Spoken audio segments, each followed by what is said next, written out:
Selamat datang di channel saya Serangga Gatal. Jangan lupa di like dan subscribe-nya. Oke, kita mulai. Medan Perang Kedua. Kota Dongsuan. Langit dipenuhi kabut dan kegelapan. Saat malam bulan darah datang 3 hari lagi, kami khawatir tidak bisa menahannya lagi. Seorang lelaki tua jatuh ke pinggir jalan, wajahnya merosot. Dia berlumuran darah, rambutnya acak-acakan, dan dia terluka. Jika saya tahu bahwa medan perang kedua ini begitu berdarah dan kejam, saya tidak akan datang. Seorang pria kekar melihat harta karun yang rusak di tangannya dan mengutuk dengan suara rendah. Apakah berguna untuk mengatakan ini sekarang?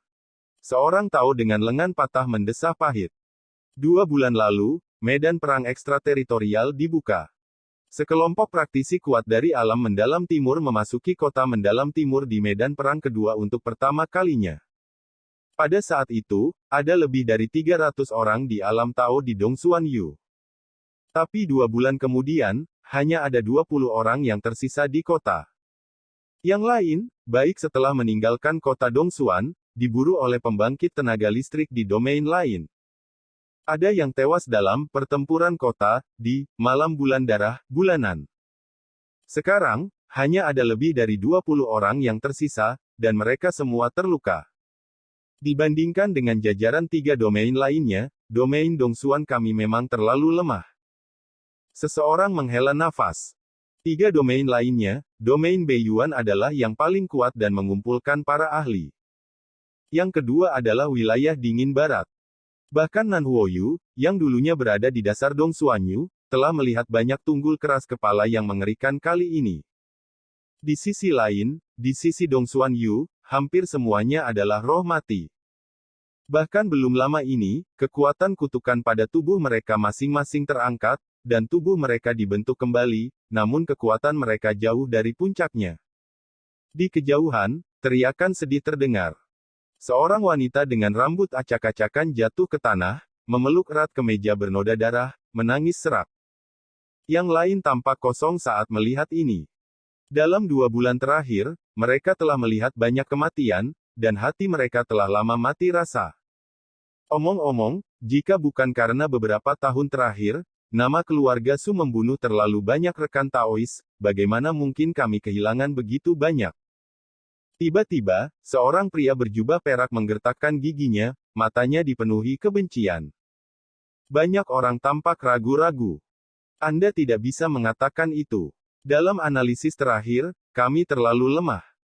Seseorang menghela nafas. Pada saat ini, suara lucu tiba-tiba datang dari luar gerbang kota. Kamu mangsa ditakdirkan untuk tidak bertahan pada malam bulan darah berikutnya. Mengapa kamu tidak keluar dan bertarung? Ketika dia berbicara, itu adalah seorang pria muda berjubah ungu. 1.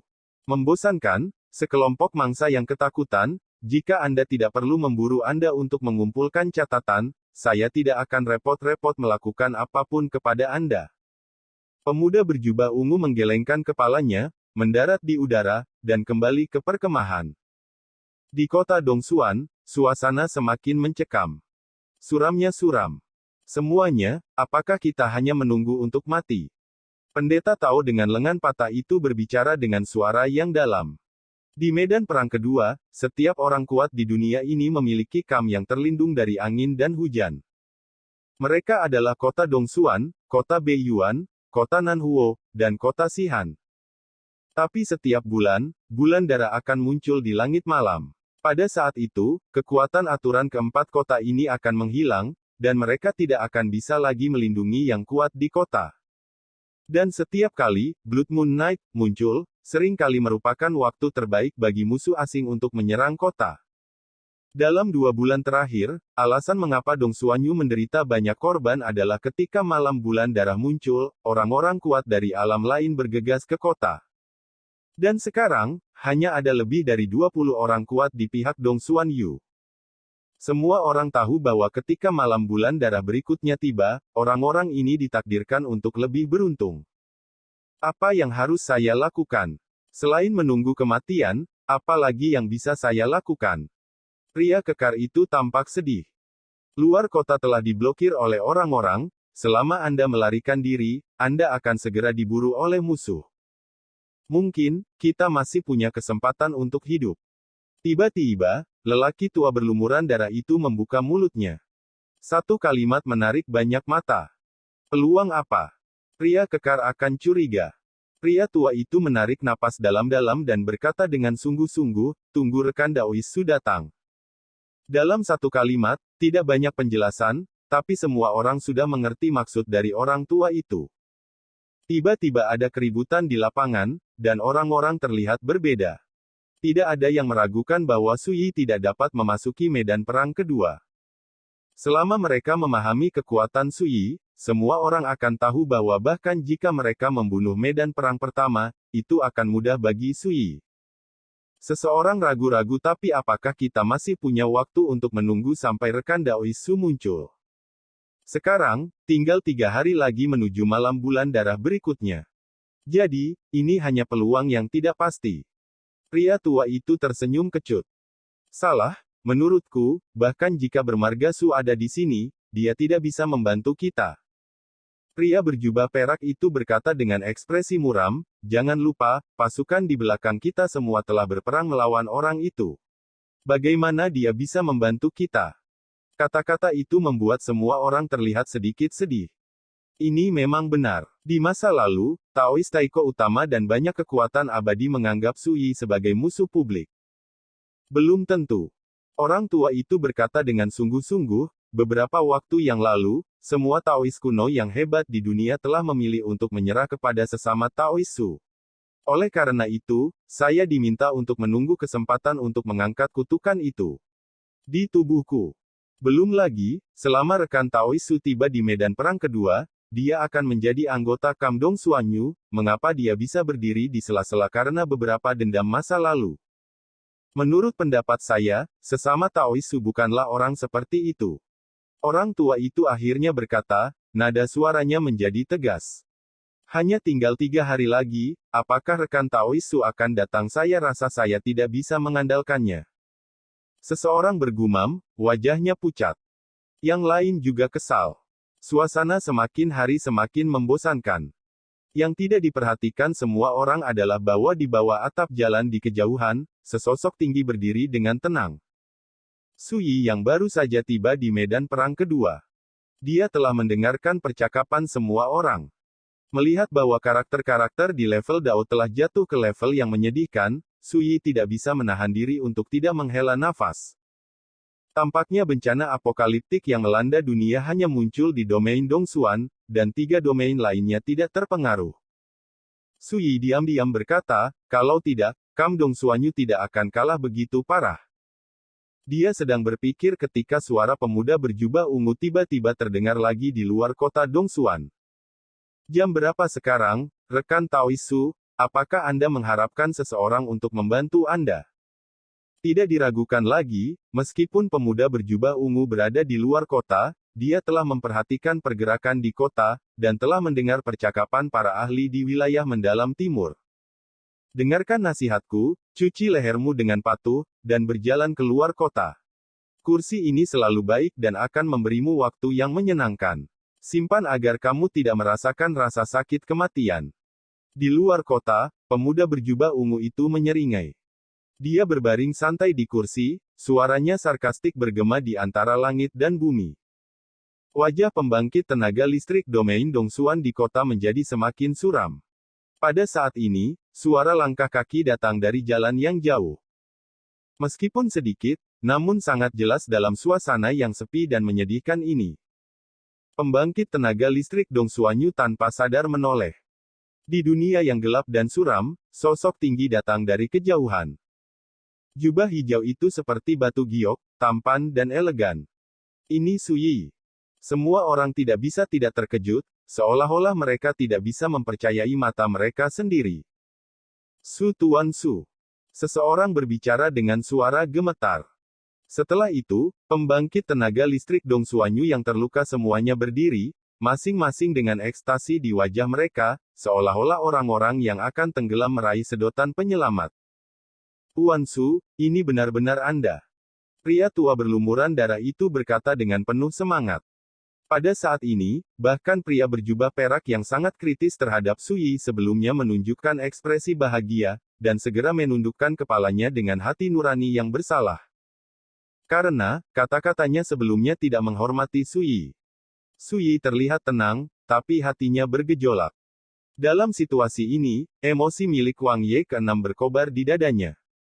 Wang Ye ditempatkan di hari ke-6 dunia abadi Bei Hesianzu ketika dia masih muda, dan dia dan sekelompok Pao Ze hidup dan mati bersama, bertempur dalam pertempuran berdarah. Karena itu, dalam latihan seumur hidup Wang Ye, dia selalu mementingkan cinta jubah. Tidak peduli seberapa tinggi atau rendah kultivasi seseorang, tidak peduli seberapa tinggi atau rendah status seseorang, selama dia berada di kubu Wang Ye, dia pasti akan dianggap sebagai miliknya. Jika Pao Ze tewas dalam pertempuran, Wang Ye akan melakukan semua yang dia bisa untuk membawa tubuhnya kembali, menguburnya di pemakaman, dan menggunakan kekuatannya untuk merawat kerabat dan keturunannya. Karena itu, di dunia peri, Wang Ye, yang dianggap sebagai tiran oleh banyak musuh besar, memiliki sekelompok bawahan setia dan teman dekat yang berbagi hidup dan mati. Pada saat ini, ketika saya datang ke kota Dongsuan, saya melihat bahwa orang-orang kuat dari Kam yang sama telah jatuh ke tingkat yang menyedihkan. Sui tidak bisa menahan gelombang kemarahan di hatinya. Itulah suasana malam Raja ke-6. Seorang wanita dengan rambut acak-acakan berlutut di depan Sui dan menangis dengan getir, "Tuan Su, saya mohon Anda membalas dendam untuk kakak laki-laki saya. Aku benar-benar tidak punya pilihan, kumohon." Dia terus bersujud. Keningnya pecah dan darah mengalir.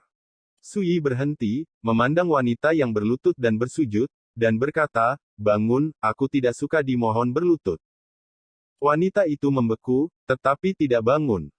Dia mengangkat kepalanya dengan susah payah, dan berkata dengan suara serak, "Tuan Su, aku tidak punya apa-apa lagi, kecuali berlutut dan memohon padamu, tidak ada cara lain." Darah menetes dari wajahnya yang pucat, tampak menyedihkan.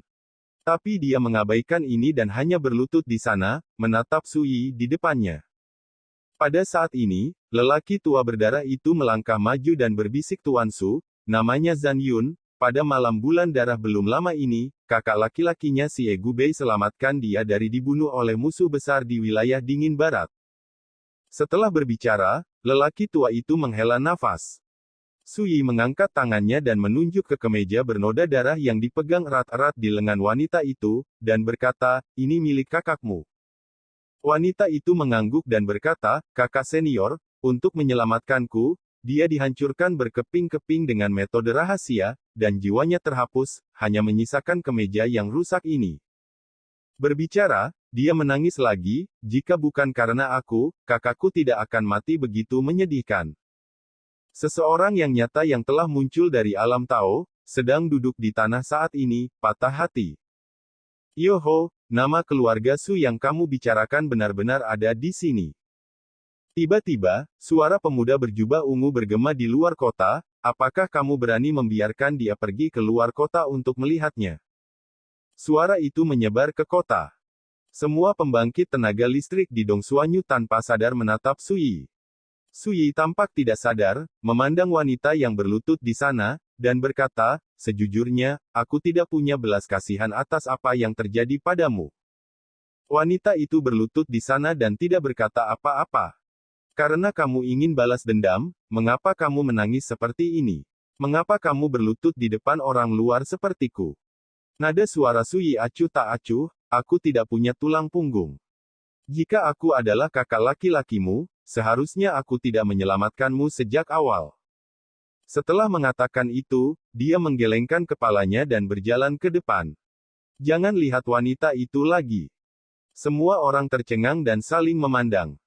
Hanya lelaki tua itu yang tampaknya mengerti, dengan ekspresi yang rumit, dan berbisik kepada wanita yang berlutut di tanah, "Zhan Yun, Tuan Su benar, tidak peduli seberapa sedih atau tidak berdayanya Anda bisa, jangan kehilangan integritas dan tulang punggung Anda sebagai seorang biarawan. Bangunlah." Wanita itu gemetar di seluruh tubuh, perlahan bangkit dari tanah, dan berkata dengan getir, "Saudaraku, 3 hari kemudian akan menjadi malam bulan darah, kamu juga tahu bahwa pada waktu itu tidak ada dari kita yang akan selamat. Peluang, bagaimana dengan balas dendam? Itu sebabnya saya meminta bantuan Guru Su, tetapi saya tidak berharap itu menyinggung Tuan Su. Dia tersesat, ekspresinya suram, dan seluruh tubuhnya seperti runtuh. Orang tua itu berkata dengan hangat, "Jangan khawatir, Tuan Su sudah datang. Jika kamu percaya pada kemampuan Tuan Su, jangan lakukan ini pada dirimu sendiri." Wanita itu mengangguk. Dia mendongak dan melihat sosok tinggi Su Yi berjalan menuju gerbang kota. Kenapa tidak menjawab? Mungkinkah penggugat juga takut? Suara pemuda berjubah ungu bergema lagi, menunjukkan penghinaan. "Haha, apakah ini penyelamat yang kamu tunggu-tunggu? Aku leluhurmu, tidak ada habisnya." Di kota, pria berjubah perak tidak bisa menahan diri lagi, dan berteriak dengan marah. Yang lain juga tampak suram. Pemuda berjubah ungu dari wilayah dingin barat telah memprovokasi di luar kota akhir-akhir ini, mencoba memprovokasi mereka dan membuat mereka jatuh ke dalam perangkap. Meskipun mereka tidak tertipu, tetapi diejek dan diejek seperti ini setiap hari, tidak ada yang akan merasa lebih baik. Di luar kota, pemuda berjubah ungu menyilangkan kakinya dan duduk di kursi. Ketika dia mendengar omelan pria berjubah perak, dia malah tertawa dan berkata, "Oh, kamu berani berbicara kembali. Aku ingat suaramu, dan pada malam bulan darah 3 beberapa hari kemudian, aku akan menjadi orang pertama yang memenggal kepalamu." Begitu dia mengatakan ini, dia menyipitkan matanya dan menatap gerbang kota Dongsuan yang menjulang di kejauhan. Entah kapan, sesosok tinggi berdiri diam di sana. Mengenakan jubah hijau, berburu di angin. Pemuda berjubah ungu tidak terkejut tetapi senang, dan berkata sambil tersenyum, "Kamu adalah orang yang bermarga Su. Berani datang ke sini untuk mati." Di belakang pemuda berjubah ungu, sekitar selusin orang di wilayah dingin barat yang berada di alam Dao juga terkejut, dan mereka semua menoleh. Semua orang terlihat buruk. Di atas gerbang kota, Su Yi terbang keluar kota. Ledakan. Pada saat ini, pemuda berjubah ungu bergegas dan menembak untuk pertama kalinya. Mati. Pemuda berjubah ungu masih setengah jalan, tangan kanannya seperti cakar naga, dengan cahaya keemasan yang menyilaukan, dia menamparkan Su Yi dengan keras. Sikap itu sepertinya takut Su Yi akan kabur kembali ke kota. Su Yi tidak akan kabur. Dia bahkan tidak melihat, lengan bajunya melambai. Ledakan. Pemuda berjubah ungu itu seperti lalat, ditampar ke dalam kehampaan dan dihempaskan ke tanah. Orang kuat lainnya di wilayah dingin barat terkejut dan ekspresi mereka berubah. Bunuh. Mereka tidak ragu-ragu untuk bergabung. Ekspresi Su Yi acuh tak acuh, dia tidak mengatakan sepatah kata pun, dan menekan telapak tangannya ke udara. Ledakan. Dan 13 orang di wilayah Frost Barat, yang berada di alam Dao, semuanya terbunuh di tempat oleh energi pedang yang padat dan indah. Percikan darah. Jeritan menjerit. Dalam sekejap mata, kecuali pemuda berjubah ungu, semua orang tewas di tempat. Su Yi tampaknya telah melakukan hal kecil yang sangat biasa, dan ekspresinya tidak pernah berubah. Dia membersihkan pakaiannya, dan tanpa menoleh, dia menginstruksikan jangan bunuh orang itu, ikat dia, dan gantung dia di atas gerbang kota untuk ditunjukkan kepada publik. "Saya akan ke Si Hanceng." Kata-kata yang berkibar masih bergema, Su Yi sudah membawa punggungnya dengan satu tangan, mengeluarkan kendi anggur dengan tangan lainnya, dan berjalan pergi. Menghilang dalam sekejap mata. Di gerbang kota Dongsuan, semua orang tercengang dan terkejut. Sekelompok tokoh top di wilayah Frost Barat dari alam harmoni semuanya terbunuh seperti itu. Pemuda berjubah ungu itu masih hidup, tetapi dia juga lumpuh di tanah seperti anjing mati. Tuan Su layak menjadi legenda yang bisa membunuh makhluk abadi di dunia. Pria tua itu bergumam. Di mata kami, mereka adalah musuh yang sangat menakutkan, tetapi di mata Master Su, mereka sama tak tertahankannya seperti ngengat yang sedang memadamkan api. Seseorang terlihat rumit. Semakin banyak perbandingan dibuat, semakin terungkap betapa menakutkannya Su Yi, legenda saat ini yang memukau surga dan semua kalangan di alam mendalam timur, sangat menakutkan. "Kamu tidak suka anjing menggonggong, panggil yang lain." Tuan Su pergi ke kota Sihan. Di dalam gerbang kota, mata kosong wanita bernama Zhan Yun berangsur-angsur menjadi cerah, kakak senior. Dengan Tuan Su, musuh yang membunuhmu pasti akan mati. Untuk membunuh Dong Xuanyu, meski begitu, aku tidak perlu bersikap sopan. Su Yi berbisik dalam hatinya.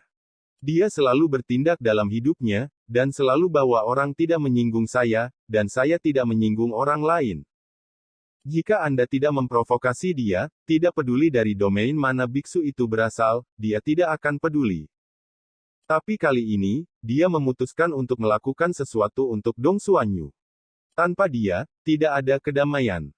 Selain itu, Su Yi tidak menyangkal bahwa suasana hatinya dipengaruhi oleh suasana hati Wang Ye ke-6. Ketika dia melihat situasi yang menyedihkan di kamp Dong Xuanyu, Su Yi juga merasakan gelombang kemarahan di hatinya. Namun, kali ini Su Yi tidak menolak kemarahan semacam ini. Karena dia adalah anggota domain Dong Xuan dan berada di medan perang kedua ini, semua ini sudah hancur, dan dia serta pembangkit tenaga listrik di domain lain bermusuhan. Bahkan jika dia tidak membunuh orang, pihak lain akan melihatnya sebagai mangsa untuk mengumpulkan kemenangan. Su Yi tidak pernah suka pasif. Karena dia harus melakukan sesuatu, dia akan langsung membunuh sarang musuh. Hei, pria dari Dong Xuanyu. Bukankah kamu mengatakan bahwa semua mangsa di Dong Xuanyu sedang sekarat? Tiba-tiba, sebuah suara terdengar di kejauhan.